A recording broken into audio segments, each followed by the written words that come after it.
ಹೀಗೆಲ್ಲ ಥೋಡೆ ಥೋಡೆ ಎಷ್ಟು ಜೋ ಮಾಡ್ತಾರೆ ಎಲ್ಲರೂ ಕೂಡಿ ಎಲೆಕ್ಷನ್ ಹೋಗ್ತೇವೆ. ನಮಗ ಅನ್ಸಿತಿಲ್ಲ ಹಚ್ಬೇಕಂದ್ರೆ ಹಚ್ದೇವು.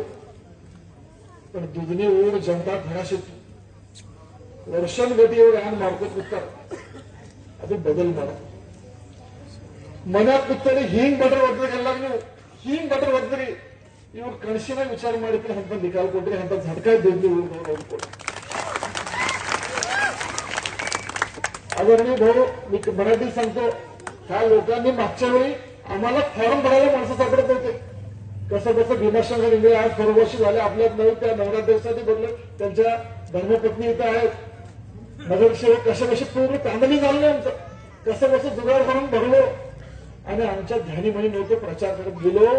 त्या गावातील जनतेने आपला 420चा झटका त्यांना दिला.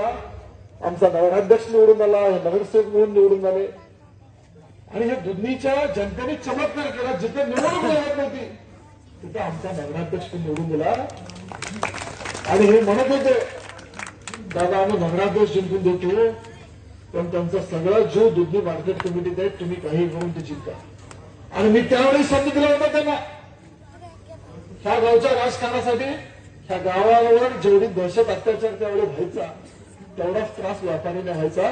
दुधनी महाराष्ट्रातलं एक मोठं बाजारपेठ आहे आणि ह्या मार्केट कमिटीवर सत्ता भारतीय जनता पार्टीची असायला पाहिजे अशी खूप जणांची इच्छा. आणि मग आमच्या अतुल दादा मला आठवतंय भाऊ ज्या दिवशी निकाल झाला त्या दिवशी यांच्या डोळ्यात पाणी येत होतं. ते म्हणत होते आमच्या एवढ्या वर्षाचा संघर्ष कामी आला. ह्या गावात ह्या आम्ही एवढे वर्ष जगलो एवढे कसे जगलो आम्हाला माहिती आहे. ह्या 2 सत्ता ह्या जन्मात आमच्या ताब्यात कधी येतील का नाही असं वाटत होतं. हे म्हणायचे हे दोन्ही सत्ता नगरपालिकेत भाजपची सत्ता आणि मार्केट कमिटीत भाजपची सत्ता बघायला मिळालं म्हणून गोपूदादा त्या दिवशी रडत होता. आणि खऱ्या अर्थाने तुम्हाला सांगतो भाऊ खरंदाराची कहाणी आहे. हे आमचे सभापती हे नगराध्यक्ष पदाचे उमेदवार आता नगरसेवक आहेत. ह्या दोघांनी जुन्नर रेल्वे स्टेशनवर मारून टाकलं होतं आणि दोघे मेले समजून निघून गेले होते. पण परमेश्वराची लीला आगाध आहे. परमेश्वरानं ह्यांच्या श्वास जिवंत ठेवले. ह्यांच्या रूपानं ह्यांचं पतन घडायचं होतं. हे भारतीय जनता पार्टीला परत झेंडा फडकायचा होता. ज्यांना मिळे म्हणून सोडून आले त्यांनी मार्केट कमिटीचा सभापती झाला, नगरसेवक झाला आणि आज नगराध्यक्ष पदाचा उमेदवार झाला. परमेश्वरानं त्यावेळी ह्यांना जिवंत त्याच्यासाठी ठेवलं. ह्यांच्या रूपानं वर्षानुवर्षाच्या दुधनीवर अत्याचार झाला, त्रास झाला.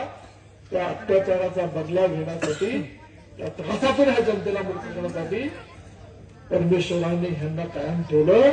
आणि खऱ्या अर्थाने सांगतो तुम्हाला दुधनीवासियांनी तुमच्या सगळ्यांचं काम आहे. 17 वर्ष या गावाला आमदारकी या गावात आमदारकी 17 वर्ष होतं. त्यावेळेला पाणी हाल हाल भाऊ उन्हाळ्यात व्हायचे. तुमच्या नेतृत्वाखाली मान्य देवेंद्रच्या नेतृत्वाखाली 50 कोटी रुपये या गावाला पाणी पुरवठ्यासाठी दिले. माझं गाव त्या टोकाला आहे भाऊ, ह्या टोकाला दुधनी आहे. त्या टोकातलं पाणी ह्या टोकाला जवळपास 50 किलोमीटरचा प्रवास होईल. एवढा प्रवास करून या दुधनी गावाला पाणी आणून देतोय. पाणी पुरवठ्याचे पाईपलाईनचं काम सुरू आहे. मगाशी शहाजीभाई म्हटल्याप्रमाणे आम्हाला अपेक्षा नाही, छोटे छोटे आहेत अपेक्षा आमचे. तुम्ही सगळ्यांनी तुम्हाला 2 भाऊनी देवा भावानी आणि जया भावानी आम्हाला भरभरून दिलं. जे जे मागतं ते काय केलं. शहाजीभाई म्हणल्यासारखं ज्यावेळी आमच्या अतुलदादा नगराध्यक्ष होतील देवेंद्रजींना या दुधनीच्या भूमीत या सिद्धरामेश्वरच्या भूमीत तुम्ही आणायला पाहिजे एवढीच आमची अपेक्षा आहे. त्या गावाने खूप संघर्ष केलं, खूप त्रास झाला. इथं भारतीय जनता पार्टी रुजलं वाढलं टिकलं. तिथल्या कार्यकर्त्यांचा खूप मोठा त्याग आहे भाऊ. कित्येकांचे हातपाय तोडले, कित्येकांचे काय काय वाईट केलं, आयुष्य उद्ध्वस्त केले, संसार उद्ध्वस्त केले. त्या सगळ्याची परतफेड करायची पाळी आली. मला अक्कलकोटच्या भाषणामध्ये ह्या नेत्यांनी म्हणलं सचिन कल्याण शेट्टी तू काय होतास काय झालास. मी राजकारणात कोणावर टीका टिप्पणी करत नाही, माझा स्वभाव नाही. काय होतास काय झालास माहित नाही काय माझ्यात बघितलं. पण परमेश्वराने तुमच्यावर काय वेळ आली तुम्ही बघा. कारखानदारी शेतकऱ्यांनी ज्यांनी रोज घातलं त्यांना पैसे देत नाही तुम्ही.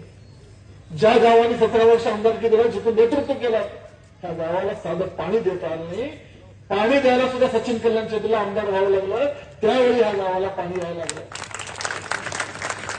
बायपासचा सिमेंटचा रस्ता, स्मशानभूमीचा रस्ता, ही सगळी कामं भारतीय जनता पार्टीच्या नेतृत्वाखाली व्हायला लागली. आदरणीय जयभाऊ, तुम्हाला एवढं सांगायचं, काल शिवसेनेत आले आणि सांगायला लागले की आमच्या शिंदे साहेबांनी मुख्यमंत्री असताना निधी दिले. अरे तुम्ही प्रवेश करून अजून 3 महिने नाही झाले मला. मागच्या सरकारमध्ये जयभाऊ होते, आम्ही होतो, मिळून निवडणुका लढवली, मिळून यश संपादन केलं, मिळून मागच्या वेळी सरकार स्थापन केलं. त्यावेळेचं यश, ज्या वर्षी निधी आम्ही मानतो, आदर करतो सगळ्या नेत्यांचं, मी कोणाबद्दल बोलत. पण ज्या शिंदे साहेबांना तुम्हीच चिडवायचे, लाडकी बहीण बंद होते म्हणून तुम्हीच सांगायचे, पाणी पुरवठ्याची योजना मंजूर झाली म्हणल्यावर तुम्हीच भाषण केलं की खोटं आहे, कधी उद्या होणार आहे, आणि आज तुम्हीच बोलायला लागले. हे सगळे लबाडाचे बोलणं आहे. ನಿಮ್ಗೆ ಇಷ್ಟೇ ಹೇಳ್ತಲ್ಲ ಅವರಿಗೆ ಕನ್ನಡ ಮರಾಠಿ ಥೋಡಿ ಮಿಕ್ಸ್ ಮಾತಾಡಿದ್ದೆಲ್ಲ ಅವ್ರಿಗೆ ತಿಳಿದು ನಿಮ್ಗೆ ತಿಳಿದು ಕನ್ನಡದಲ್ಲಿ ಹೇಳಿ ಅದು ನಿಂದು ಇನ್ನು ಹೆಚ್ಚಿಗೆ ಮಾತಾಡಲ್ಲ. ಮತ್ತೆ ಮಗ ನಿಮ್ ಜೋಡಿಗಿದ್ದು ಕಾಳಜಿ ಮಾಡೋದಿಲ್ಲ. ಮಾರ್ಕೆಟ್ ಕಮಿಟಿ ಇಲೆಕ್ಷನ್ದಾಗ ಹ್ಯಾಂಗ ಚಿತ್ರಪಟ ಮಾಡಿದ್ರು, ಮಾರ್ಕೆಟ್ ಕಮಿಟಿ ಇಲೆಕ್ಷನ್ ಹಂಚಿದ್ದೆ ನಿಮ್ಗೆ ಗೊತ್ತಿದ್ದೇವೆ. ಹ್ಯಾಂಗ್ ಮಾರ್ಕೆಟ್ ಕಮಿಟಿ ಮದ್ದಾಗ ಹ್ಯಾಂಗ್ ಬದಲ್ ಮಾಡಿದ್ರು, ಹೋಗ್ತಾರ ನೀವು ಹ್ಯಾಂಗ್ ಬದಲ್ ಮಾಡಿದ್ರಿ, ಹ್ಯಾಂಗ್ ಮತ್ತೆ ಬದಲ್ ಮಾಡ್ರಿ. ಒಂದೇ ಮನೆ ಭಾಳ ವರ್ಷ ಕೊಟ್ಟಿರಿ, ಏಟೆಲ್ಲ ಕೊಟ್ಟು ಸಾಲ ಕೊಡಿರಿ. 50 ವರ್ಷ ಒಂದೇ ಮನೆ ಕೊಟ್ಟಿರಿ. ನಿಮ್ಗೇನು ಕೊಟ್ಟು ಊರಿಗೆ ಕುಡಿಯೋದು ನೀರು ಕೊಟ್ಟಿಲ್ಲ. ಯಾರು ಕೆಲಸ ಮಾಡ್ಯಾರ ಅವ್ರು ಬಂದಿಗೆ ನಾನು ಕಲೀವಿ, ಯಾರು ಮಾಡ್ಯಾರ ಅವ್ರಿಗೆ ಆಶೀರ್ವಾದ ಕೊಡೋದು ಕಲೀವಿ. ಈ ನಮ್ ದೌಲು चिठ्ठी देतात ड्रेनेज साठी निधी येतो. आता भाऊ अजून एक तुम्हाला माहितीसाठी तुम्हाला सांगतो, तुम्हालाच काम करायचं.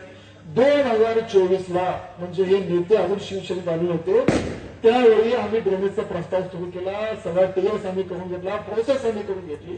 आता हे शिवसेनेकडून सांगायला आम्ही मागणी केली आणि मागणी आम्ही केली, प्रस्ताव आम्ही पाठवला, आमच्या इथल्या नेत्यांनी सगळं धडपड केली आणि ते मंजुरी करून द्यायची. पालकमंत्री म्हणून तुम्हाला विनंती आहे, त्या ड्रेनेजची जी मागणी हे करायला लागले ना, ह्यांना माहिती आहे प्रस्ताव आम्ही दाखल केलाय, मंजुरी होणार आहे. आता देवर देवाभाऊ जयभाऊ असल्यावर आमच्या प्रस्ताव कशाला थांबतात आमचे, त्यांनाही माहिती आहे.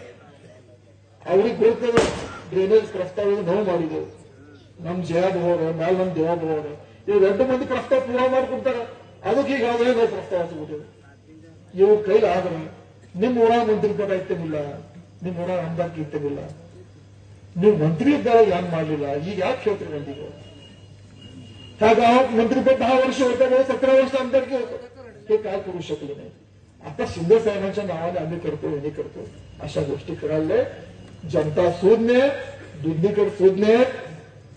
देशात, राज्यात, बिहारमध्ये तर मत बोलायला लागलाय. आपलं तर दुधनी आहे, सिद्धरामेश्वरांची भूमी आहे. हे गाव कशासाठी फेमस होतं तुम्हाला माहिती आहे, मी सांगत नाही. आता ತಾಯಿದಾರ ಹಾಕಿದ್ರೆ ಗೊತ್ತಿರಲಿಲ್ಲ, ಎದುರು ಸಲ ಫೇಮಸ್ ಇದ್ದು ಯಾರು ಕುಣಿಸ್ತಿರಲಿ, ಕುಣಿಸ್ತಿದ್ದಿಲ್ಲ. ಇಸ್ಪಟ್ ಯಾರು ಆಡ್ತಿರು, ಮಟಕದಂದು ಯಾರು ನಡೆಸ್ತಿರು, ಇಷ್ಟೆಲ್ಲ ದುಧನಿ ಇಂಥ ದೊಡ್ಡ ಬಾಜಾರ್ಪೇಟ ಸಿದ್ದರಾಮನ ಗುಡಿ पण फेमस असेल सगळं काय ही धंदी सगळं. अतुल दादा ಒಂದು स्वच्छ प्रतिमा देतात, आयुष्यभर संघर्ष मारून देतात. भारतीय जनता पार्टी ಬಿಟ್ಟು दुसरं ಕರ್ಷಿನ ವಿಚಾರ ಮಾಡಿಲ್ಲ. ಕೊಡ್ಲಿ ಖಟಿಗೆ ಬಂದ್ರೆ